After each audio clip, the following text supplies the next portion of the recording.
प्रेम से बोलिए जय माता दी। प्यारे भक्तों, आज सुनिए शनिवार काली माता की व्रत कथा। हिंदू धर्म में माँ काली का प्रमुख स्थान है। काली का अर्थ है समय और काल। ऐसा माना जाता है कि इनकी उत्पत्ति समय और काल पापियों के नाश के लिए हुई थी। समय और काल से कोई भी नहीं बच सकता, ये सभी को निगल जाता है। माता पार्वती ने यह भयानक रूप पापियों के विनाश के लिए धारण किया था। माँ काली पापियों के लिए विनाश है और अपने भक्तों के लिए प्रेम से भरी हुई है। जो भी प्राणी सच्चे मन से माँ की भक्ति करता है और इस कथा को सुनता है, माँ उसे मनवांछित फल देती है। माँ की कथा एक समय दारुक नाम के पापी असुर ने ब्रह्मा जी की तपस्या करके उन्हें प्रसन्न कर लिया। ब्रह्मा जी से पाए वरदान के कारण दारुक अत्यंत बलशाली हो गया। वह देवताओं और ब्राह्मणों को परेशान करने लगा। वह उन पर अत्याचार करने लगा। धार्मिक अनुष्ठान यज्ञ बंद करवा दिए और स्वर्ग लोक को चला गया। सभी देवता विचलित होकर ब्रह्मा जी और विष्णु जी के पास सहायता मांगने के लिए गए।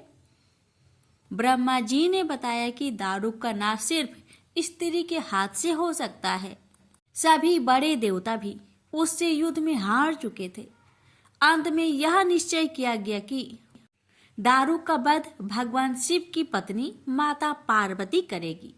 भगवान शिव ने अपना तीसरा नेत्र खोलकर भयानक और प्रचंड महाकाली को जन्म दिया।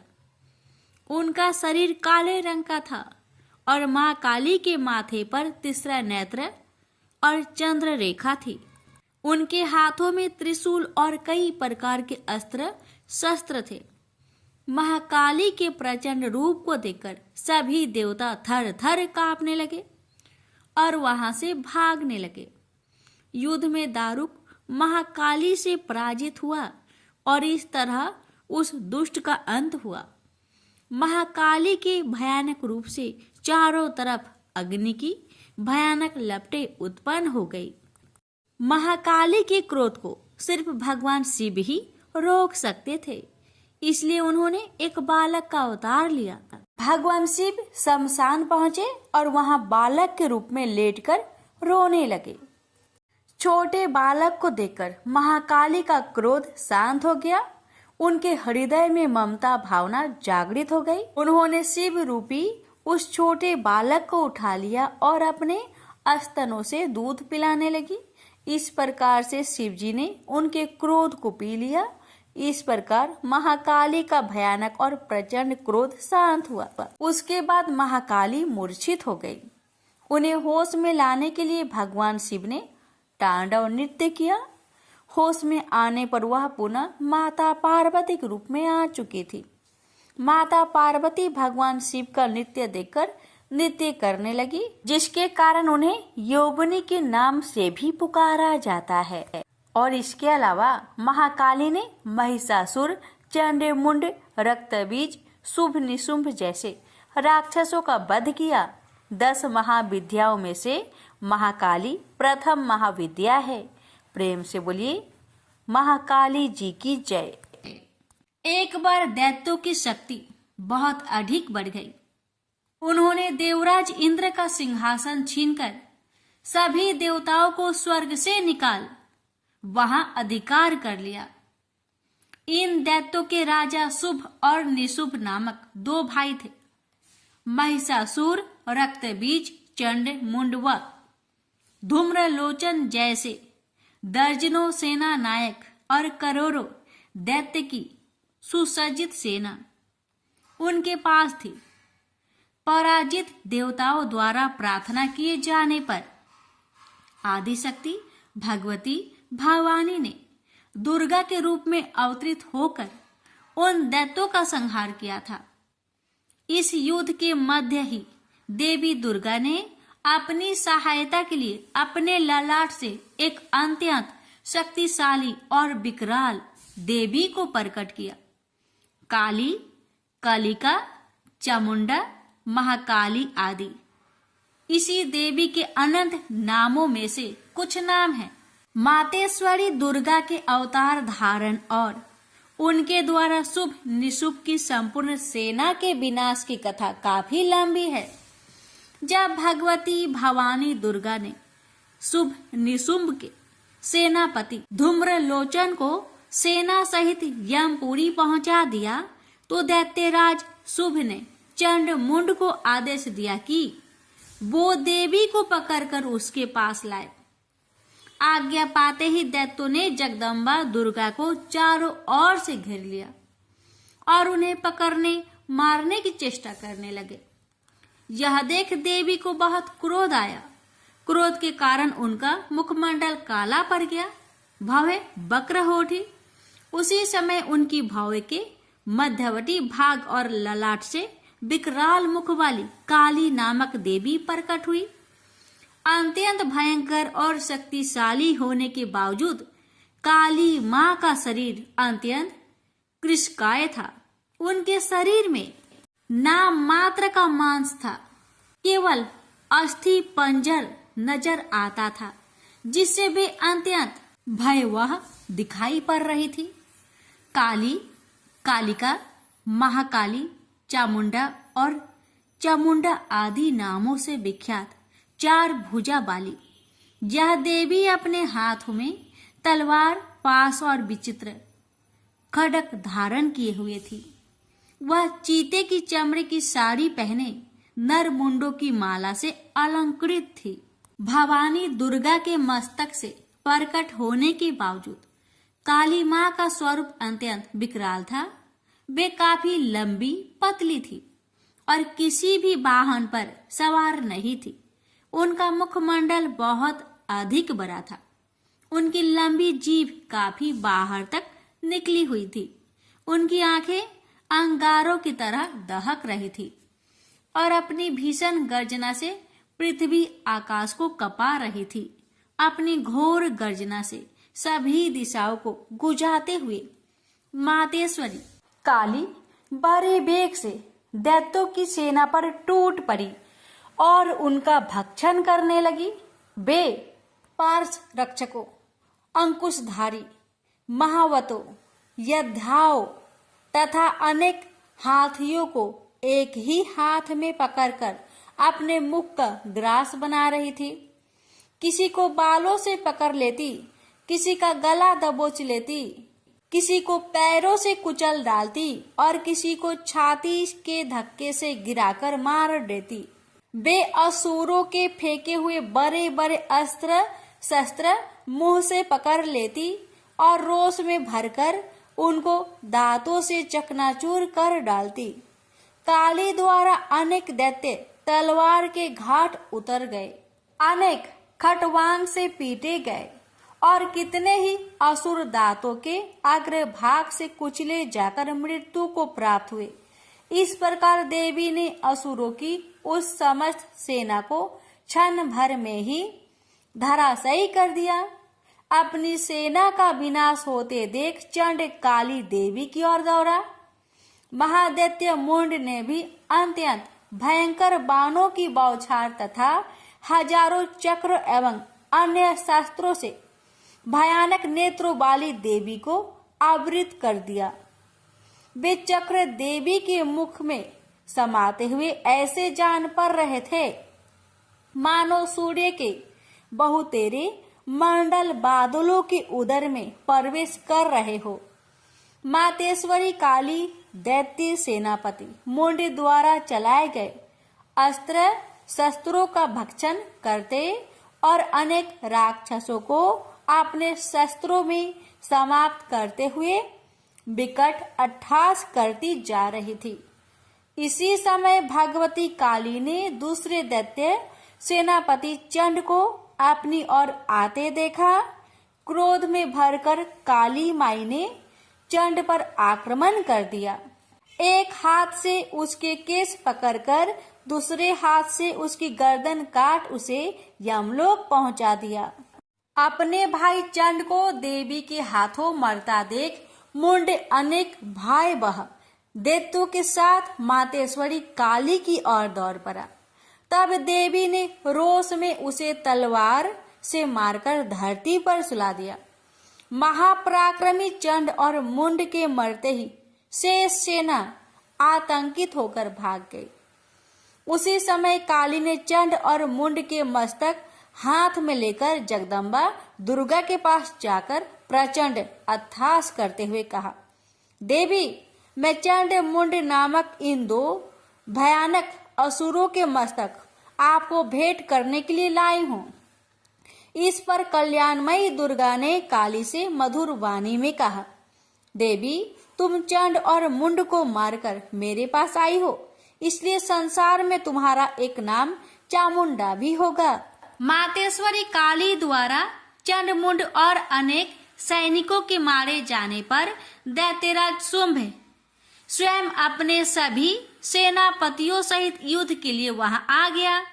कई करोड़ असुर सैनिक उनके साथ थे। उस समय सभी मात्र शक्तियां भी देवी की सहायता के लिए युद्ध क्षेत्र में आ गई। दोनों ओर से भीषण अस्त्र शस्त्र चलने लगे।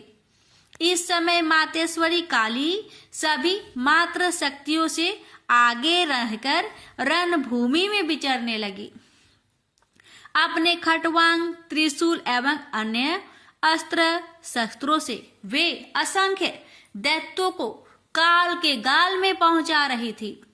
यद्यपि सभी मात्र शक्तियां मातेश्वरी दुर्गा एवं उनका सिंह अनेक दैत्यों को समाप्त कर रहे थे, परंतु मातेश्वरी काली साक्षात रण चंडी बनकर दैत्यों को गाजर मूली की तरह काट रही थी।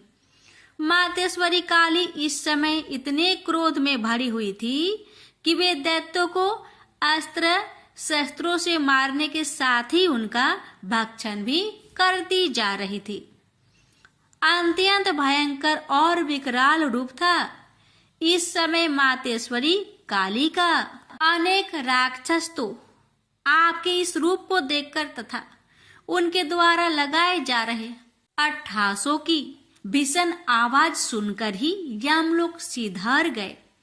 मातेश्वरी काली का अवतरण मात्र इन दैत्यों को मारने के लिए ही नहीं हुआ था, उनका इससे भी अधिक महान कार्य था।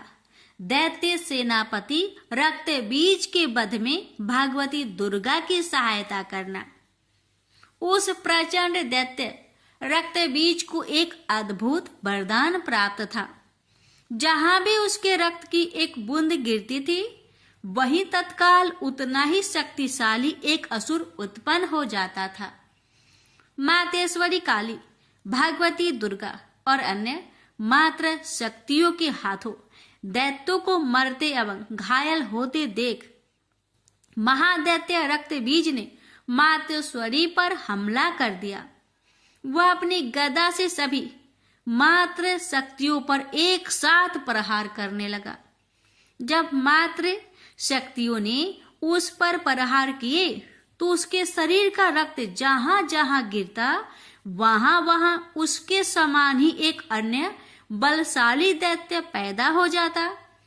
इस प्रकार वहां असंख्य दैत्य उत्पन्न हो गए जो रक्त बीज के समान ही बलशाली, भीषण और युद्ध कला में निपुण थे। इस समस्या का एकमात्र समाधान यही था कि रक्त बीज के अंग प्रत्यंग तो काटे जाए, परंतु उसके शरीर से निकलने वाले रक्त की एक बूंद भी भूमि पर न गिरने दी जाए।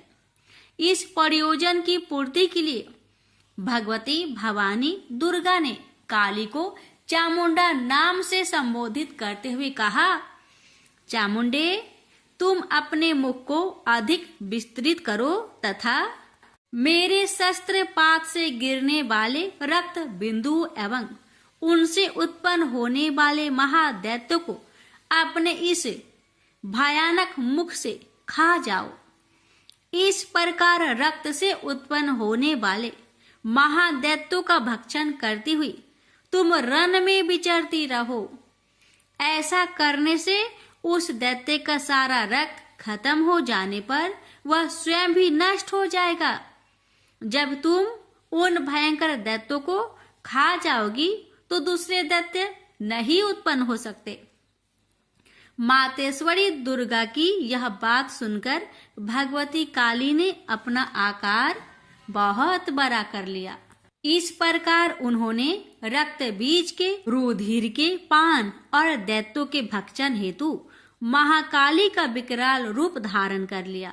भगवती दुर्गा जो इस समय क्रोध के आवेग में रणचंडी अर्थात देवी चंडिका बनी हुई थी, अपने भीषण शूल से उस महादैत्य रक्त बीज पर प्रहार किया। फलस्वरूप उसके शरीर से रक्त की धार बहने लगी, जिसे तत्काल ही मातेश्वरी काली ने अपनी लपलपाती जिह्वा द्वारा उदर स्वस्थ कर लिया। भगवती भवानी ने रक्त बीज पर प्रहार जारी रखी। उसके शरीर में स्थान से रक्त की धारा बहने लगी।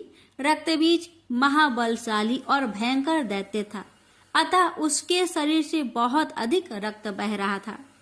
परंतु उसका जितना भी रक्त बह रहा था, काली माँ अर्थात देवी चामुंडा उसे तत्काल पीती जा रही थी। इस रक्त को पीते समय रुधिर से काली के मुख में जो महादैत्य उत्पन्न हुए, उन्हें भी वे उदरस्त करती चली गई। इस प्रकार भगवती दुर्गा रक्त बीज पर प्रहार करती रही और मातेश्वरी काली उस रुधिर का पान करती रही। इस समय रक्त बीज के रक्त और उनसे उत्पन्न असंख्य दैत्यों को भक्षण करने के लिए भगवती काली ने अपने मुख का आकार अत्यंत विस्तृत कर लिया था। उन्होंने संपूर्ण रणभूमि में अपनी जिह्वा को फैला दिया था। रक्त बीज तथा अन्य सभी असुरों को मारने के पश्चात मातेश्वरी काली सभी मात्र शक्तियों सहित भगवती दुर्गा में लीन हो गई। शास्त्रों में मातेश्वरी काली के इस स्वरूप को चामुंडा कहा गया है, जबकि जन सामान्य उन्हें मातेश्वरी काली, काली माई अथवा महाकाली ही कहता है। माँ काली के अधिकांश आराधक, उपासक और तंत्र साधक मातेश्वरी के इस रूप की पूजा, आराधना और उपासना करते हैं। वैसे भगवती काली का यह रुद्र रूप दुष्टों और असुरों के लिए ही विकराल है, भक्तों के लिए तो आप दया का सागर है। वे कल भी ममतामयी मातेश्वरी थी, आज भी है और जब तक यह सृष्टि है तब तक रहेगी। प्रेम से बोलिए माँ काली की जय। हे माँ, आपकी कथा कहने वाले, सुनने वाले, हुक्कार भरने वाले सभी भक्तों पर अपनी कृपा सदा सर्वदा बनाए रखना। प्रेम से बोलिए काली मैया की जय। अब सुनिए काली मैया की आरती। अम्बे तू है जगदम्बे काली, जय दुर्गे खप्पर बाली, तेरे ही गुण गाए भारती। ओ मैया हम सब उतारे तेरी आरती, तेरे भक्त जनों पर भीड़ पड़ी है भारी माँ। दानव दल पर टूट पड़ो माँ, करके सिंह सवारी। 100 सिंहों से बलशाली, अष्टभुजाओ भाली, दुष्टों को पल में संहारती। ओ मैया हम सब उतारे तेरी आरती। अम्बे तू है जगदम्बे काली, जय दुर्गे खप्पर बाली, तेरे ही गुण गाए भारती। ओ मैया हम सब उतारे तेरी आरती। माँ बेटी का है इस जग में बड़ा ही निर्मल नाता, पूत कपूत सुने है परे, ना माता सुनी कुमाता। सब पे करुणा दर्शाने वाली, अमृत बरसाने वाली, दुखियों के दुख रेने वारती। ओ मैया हम सब उतारे तेरी आरती। अम्बे तू है जगदम्बे काली, जय दुर्गे खप्पर वाली, तेरे ही गुण गाए भारती। ओ मैया हम सब उतारे तेरी आरती। नहीं मांगते धन और दौलत, ना चांदी ना सोना, हम तो मांगे माँ तेरी मन में एक छोटा सा कोना। सबकी बिगड़ी बनाने वाली, लाजे बचाने वाली, सतियों के सत्य को संवारती। ओ मैया हम सब उतारे तेरी आरती। अम्बे तू है जगदम्बे काली, जय दुर्गे खप्पर वाली, तेरे ही गुण गाए भारती। ओ मैया हम सब उतारे तेरी आरती। चरण शरण में खड़े तुम्हारी ले पूजा की थाली, वरद हस्ते सर पर रख दो माँ संकट हरने वाली। माँ भर दो भक्ति रसे प्याली, अष्ट भुजाओ बाली, भक्तों के कारज तू ही सारती। ओ मैया हम सब उतारे तेरी आरती। अम्बे तू है जगदम्बे काली, जय दुर्गे खप्पर वाली, तेरे ही गुण गाए भारती। ओ मैया हम सब उतारे तेरी आरती। प्रेम से बोलिए काली मैया की जय। जय शनिदेव। शनिदेव की पौराणिक जन्म कथा। भगवान शनिदेव की जन्म कथा हमें पुराणों में अलग अलग वर्णन के साथ मिलती है। शनिदेव का जन्म ज्येष्ठ माह के कृष्ण अमावस्या के दिन हुआ था। हालांकि कुछ ग्रंथों में शनिदेव का जन्म भाद्रपद मास की शनि अमावस्या को माना गया है। एक अन्य कथा अनुसार भगवान शनिदेव का जन्म ऋषि कश्यप के आविर्भाव तत्व यज्ञ से हुआ माना जाता है। लेकिन स्कंद पुराण के काशी खंड अनुसार शनि भगवान के पिता सूर्य और माता का नाम छाया है। उनकी माता को स्वर्णा भी कहते हैं। लेकिन इसके पीछे एक कहानी है।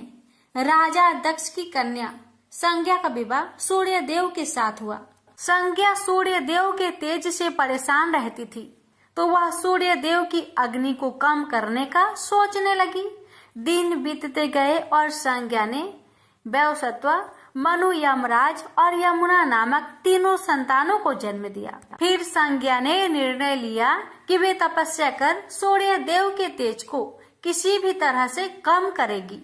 लेकिन बच्चों के पालन और सूर्य देव को इनकी भनक ना लगे, इसके लिए उन्होंने एक युवती निकाली। उन्होंने अपने तप से अपनी ही तरह की एक महिला को पैदा किया और उसका नाम स्वर्णा रखा। यह संज्ञा की छाया की तरह थी, इसलिए इसका नाम छाया हुआ। संज्ञा ने छाया से कहा कि अब से मेरे बच्चों को सूर्य देव की जिम्मेदारी तुम्हारी रहेगी, लेकिन यह राज सिर्फ मेरे और तुम्हारे बीच ही बना रहना चाहिए। यह कहकर संज्ञा वहां से चलकर पिता के घर पहुंची तो पिता ने कहा कि ये तुमने अच्छा नहीं किया, तुम पुनः अपने पति के पास जाओ। जब पिता ने शरण नहीं दी तो संज्ञा वन में चली गई और घोड़ी का रूप धारण करके तपस्या में लीन हो गई। उधर सूर्य देव को जरा भी आभास नहीं हुआ कि उनके साथ रहने वाली संज्ञा नहीं स्वर्णा है। स्वर्णा अपने नारी धर्म का पालन करती रही और छाया रूप होने के कारण उन्हें सूर्य देव के तेज से कोई परेशानी नहीं हुई। सूर्य देव और स्वर्णा के संयोग से भी मनु, शनिदेव और भद्रा 3 संतानें जन्म लिया। कहते हैं कि जब शनिदेव छाया के गर्भ में थे तो छाया ने भगवान शिव का कठोर तपस्या की थी। भूख, प्यास, धूप, गर्मी सहने के कारण उसका प्रभाव छाया के गर्भ में पल रही संतान यानी शनिदेव पर भी पड़ा। फिर जब शनिदेव का जन्म हुआ तो उनका रंग काला निकला। यह रंग देखकर सूर्य को लगा कि यह तो मेरा पुत्र नहीं हो सकता। उन्होंने छाया पर संदेह करते हुए उन्हें अपमानित किया।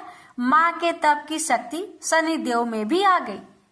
उन्होंने क्रोधित होकर अपने पिता सूर्य देव को देखा तो सूर्य देव उनकी शक्ति से काले पड़ गए और उनको कुष्ठ रोग हो गया। अपनी यह दशा देखकर घबराए हुए सूर्य देव भगवान शिव की शरण में पहुँचे। तब भगवान शिव ने सूर्य देव को अपनी गलती का एहसास करवाया। सूर्य देव को अपने किए का पश्चाताप हुआ। उन्होंने क्षमा मांगी। तब कहीं उन्हें फिर से अपना असली रूप वापस मिला। लेकिन इस घटना के चलते पिता और पुत्र का संबंध हमेशा के लिए खराब हो गया। प्रेम से बोलिए जय शनिदेव, सूर्य नारायण की जय। अब श्रवण करें शनिवार शनि भगवान की व्रत कथा व विधि। शनिवार का व्रत करने के लिए इस दिन सुबह उठकर स्नान कर ले। कोशिश करें स्नान से पहले कुएं के जल या नदी के जल से करें। सुबह पीपल के वृक्ष पर जल चढ़ाए, मंदिर में शनिदेव की लोहे की मूर्ति को पंचामृत से स्नान कराए, शनिदेव को काले तिल, फूल, धूप, एक काले रंग का वस्त्र और तेल अवश्य चढ़ाए। इसके बाद शनिदेव के मंत्रों का उच्चारण जरूर करे। अंत में पीपल के पेड़ की 7 बार परिक्रमा अवश्य करे। शनि भगवान की पूजा के बाद किसी गरीब को भोजन कराए और दक्षिणा देकर विदा करे। शाम के समय व्रत का पारण करे। शनिवार व्रत का पारण काली उड़द की दाल और खिचड़ी से करनी चाहिए।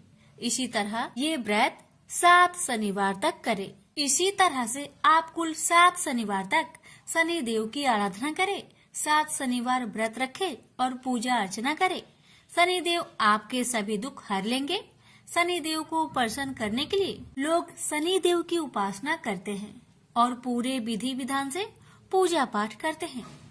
शनि दोष से मुक्ति पाने के लिए शनिवार का व्रत करना बेहद लाभकारी माना गया है। माना गया है कि शनिवार का व्रत रखने से शनि की 7.5 और ढैयों के कष्टों से मुक्ति मिलती है।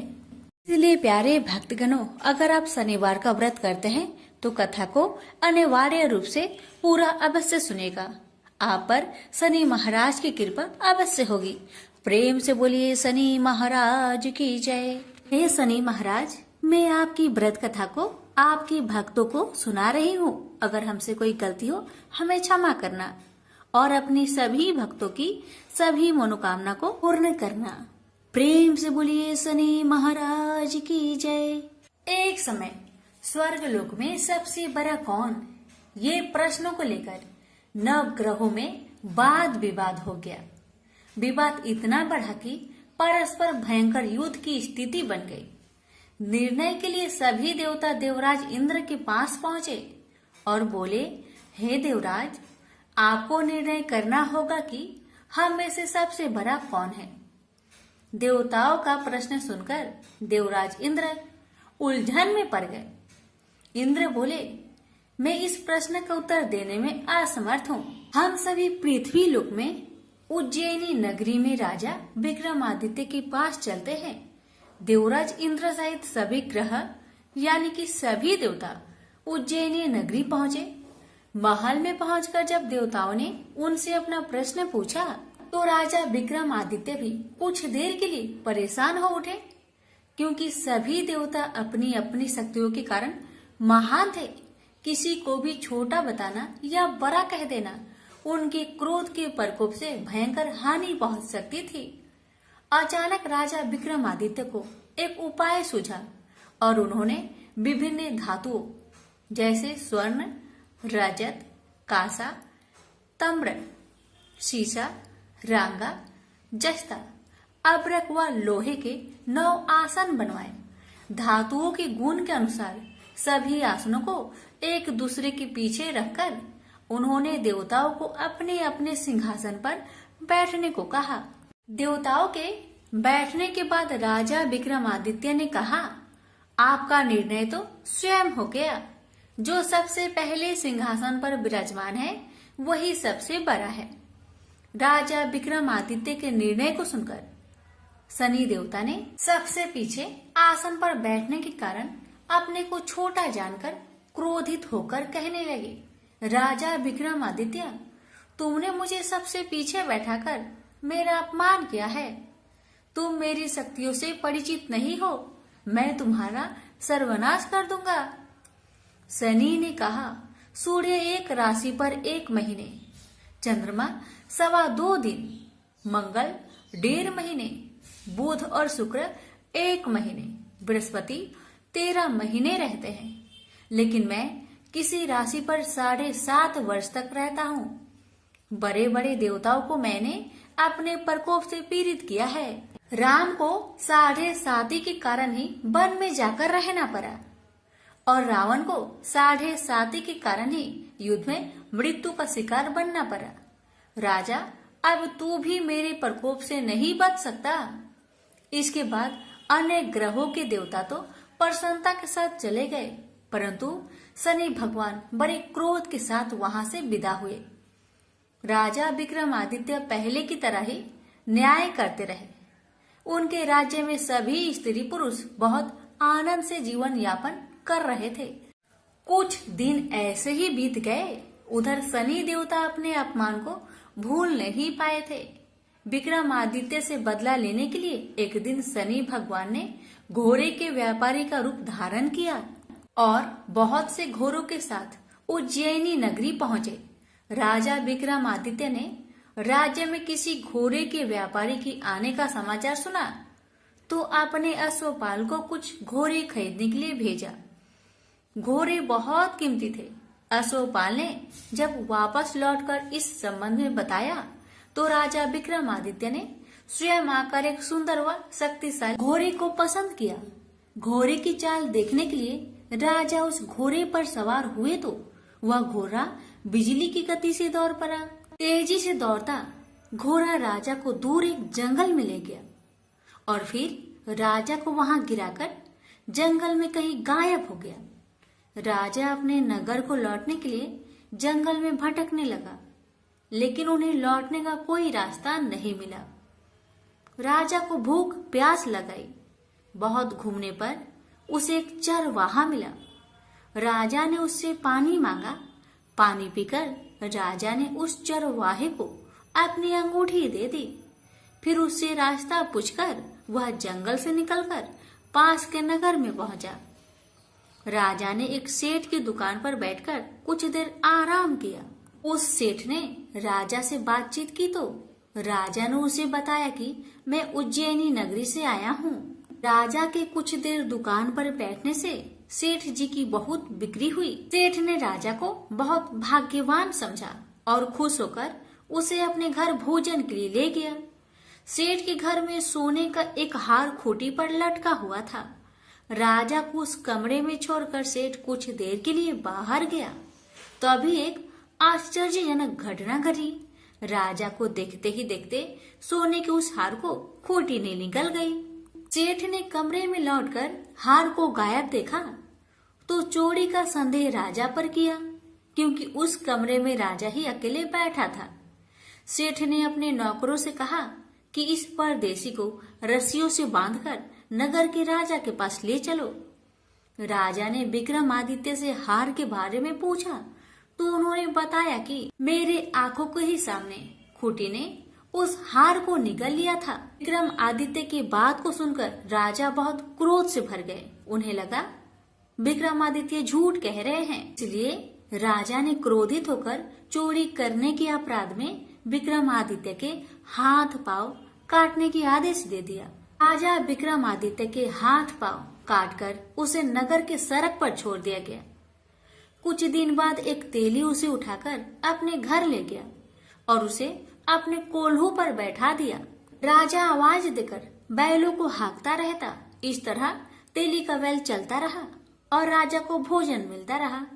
शनि देव के प्रकोप के साधे साथी पूरी होने पर वर्षा ऋतु प्रारंभ हुई। राजा विक्रमादित्य एक रात मेघ मल्हार गा रहे थे कि तभी नगर के राजा की लड़की राजकुमारी मोहिनी रथ पर सवार उस तेली के घर के पास से गुजर रही थी। उसने मेघ मल्हार सुना तो उसे बहुत अच्छा लगा और दासी को भेजकर गाने वाले को बुला लाने को कहा। दासी ने लौटकर राजकुमारी को अपंग राजा के बारे में सब कुछ बता दिया। राजकुमारी उसके मेघ मल्हार से बहुत मोहित हुई थी, अतः उसने सब कुछ जानकर भी अपंग राजा से विवाह करने का निश्चय कर लिया। राजकुमारी ने अपने माता पिता से जब यह बात कही तो वे हैरान रह गए। रानी ने मोहिनी को समझाया, बेटी तेरे भाग्य में तो किसी राजा की रानी होना लिखा है, फिर तू उस अपंग से विवाह करके अपने पांव पर कुल्हाड़ी क्यों मार रही हो। राजकुमारी ने अपनी जिद्दी नहीं छोड़ी। अपनी जिद्दी पूरी करने के लिए उसने भोजन करना तक छोड़ दिया और प्राण त्याग देने का निश्चय कर लिया।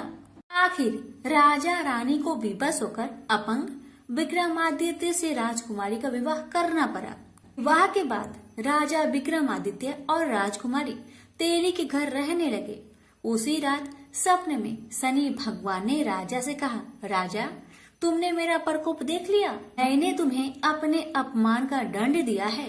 राजा ने शनि भगवान से हाथ जोड़कर क्षमा प्रार्थना की कि हे भगवान, आपने जितना दुख मुझे दिया अन्य किसी को ना देना। शनि भगवान ने कुछ सोचकर कहा, राजा, मैं तुम्हारी प्रार्थना स्वीकार करता हूँ। जो कोई स्त्री पुरुष मेरा पूजा करेगा, शनिवार को व्रत करके मेरी व्रत कथा सुनेगा, उस पर मेरी अनुकंपा सदा बनी रहेगी। प्रातःकाल राजा विक्रमादित्य की नींद खुली तो उसने अपने हाथ पांव देखकर राजा को बहुत खुशी हुई। उसने मन ही मन शनि भगवान को प्रणाम किया। राजकुमारी भी राजा के हाथ पांव सही सलामत देखकर आश्चर्य में डूब गई। तब राजा विक्रमादित्य ने अपना परिचय देते हुए शनि भगवान की प्रकोप की सारी कहानी सुनाई। सेठ को जब इस बात का पता चला तो दौड़ता हुआ तेली के घर पहुंचा और राजा के चरणों में गिरकर क्षमा मांगने लगा। राजा ने उसे क्षमा कर दिया क्योंकि यह सब तो शनि भगवान के प्रकोप से हुआ था। सेठ राजा को अपने घर ले गया और उसे भोजन कराया। भोजन करते समय वहाँ एक अनोखी घटना घटी। सबके देखते देखते उस खुटी ने हार को उगल दिया। सेठ जी ने अपनी बेटी का विवाह भी राजा के साथ कर दिया और बहुत से स्वर्ण आभूषण, धन आदि देकर राजा को विदा किया। राजा विक्रमादित्य राजकुमारी मोहिनी और सेठ के साथ उज्जैनी पहुंचे तो नगर वासियों ने हर्ष से उनका स्वागत किया। अगले दिन राजा विक्रमादित्य ने पूरे राज्य में घोषणा कराई कि शनिदेव सब देवों से सर्वश्रेष्ठ हैं। प्रत्येक स्त्री पुरुष शनिवार का उनको व्रत करे और व्रत कथा अवश्य सुने। राजा विक्रमादित्य की घोषणा से शनिदेव बहुत प्रसन्न हुए। शनिवार का व्रत करने और व्रत कथा सुनने के कारण सभी लोगों की मनोकामनाएं शनिदेव की अनुकंपा से पूरी होने लगी। सभी लोग आनंद पूर्वक रहने लगे। प्रेम से बोली शनि महाराज की जय। हे शनि महाराज, आपकी कथा कहने वाले, सुनने वाले, हुक्कार भरने वाले सभी भक्तों की सभी मनोकामना को पूर्ण करना, सभी की कष्टों को दूर करना। प्रेम से बोलिए शनि महाराज की जय। आप श्रवण करें शनि महाराज और ब्राह्मण की कथा। बहुत समय पहले की बात है। एक ब्राह्मण और ब्राह्मणी एक गांव में रहा करते थे। ब्राह्मण हर रात अपने सपने में नीली घोड़ी पर नीले कपड़े पहने एक आदमी को देखता था और वह आदमी कहता था, हे ब्राह्मण देवता, मैं तेरे लगूंगा। ब्राह्मण घबराकर उठ जाता और अगले दिन यही सपना उसे फिर आता। यह सपना उसे रोज आने लगा। ब्राह्मण बहुत परेशान हो गया और चिंता के मारे दुबला होने लगा, सूखने लगा।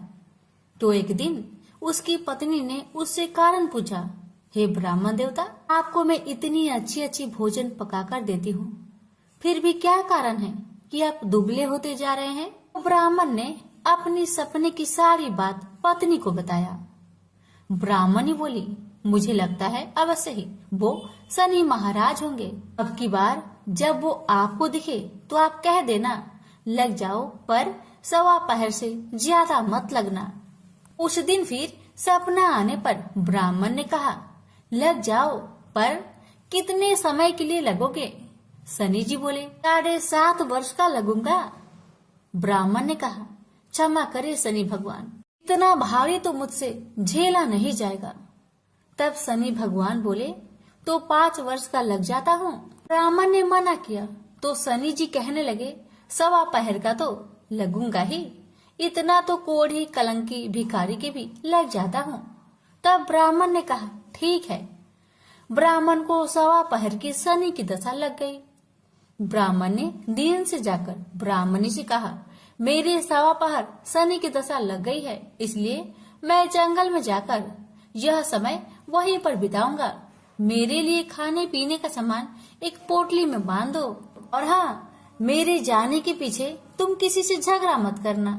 इस बात का खास ध्यान रखना, ज्यादातर घर में ही रहना और बच्चों का ध्यान रखना। इस 1.25 पहर के समय में कोई भी गाली दे तो चुपचाप सुन लेना, बहस मत करना। यह समझाकर ब्राह्मण जंगल में चले गए। जंगल में ब्राह्मण एक पीपल के पेड़ के नीचे बैठ गए और हनुमान जी का पाठ करने लगे। एक पहर बीत गया। ब्राह्मण ने सोचा बाकी बचा समय रास्ते में बीत जाएगी, इसलिए वहां से चल दिया।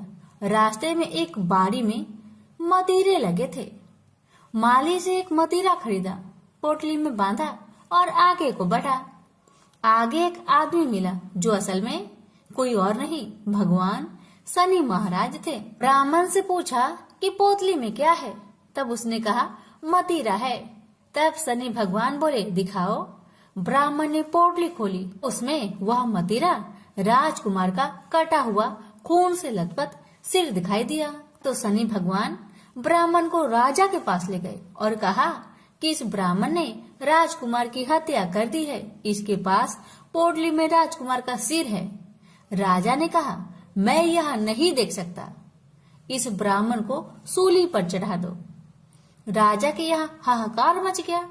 ब्राह्मण को सूली चढ़ाने से पहले पूछा गया कि तुम्हारी कोई आखिरी इच्छा हो तो बताओ। ब्राह्मण ने सोचा किसी तरह अपहर पूरा बस हो जाए। ब्राह्मण ने सोच समझकर कहा। उसने कहा कि वह रोज बालाजी का कथा सुनता है, मरने से पहले अंतिम बार बालाजी का कथा सुनना चाहता है। ब्राह्मण को कथा सुनाने का प्रबंध किया गया। कथा कहते कहते सवा पहर पूरा हो गया। शनि की दशा टलते ही राजकुमार शिकाल खेल कर लौटा हुआ दिखाई दिया। राजकुमार को आता देखकर राजा बहुत खुश हुआ, लेकिन उसे निर्दोष ब्राह्मण की हत्या का दोष लगने का डर सताने लगा। उसने तुरंत घोड़सवार सैनिकों को ब्राह्मण को आदर सहित ले आने के लिए भेजा। ब्राह्मण राज दरबार में आया तो राजा ने क्षमा मांगी और पोटली दिखाने के लिए कहा। तो पोटली खोली तो उसमें मदिरा था। राजा ने इन सब के बारे में पूछा तो ब्राह्मण ने बताया मुझे सवा पहर की शनिचर की दशा लग गई थी, इस कारण यह सब तमाशा हुआ।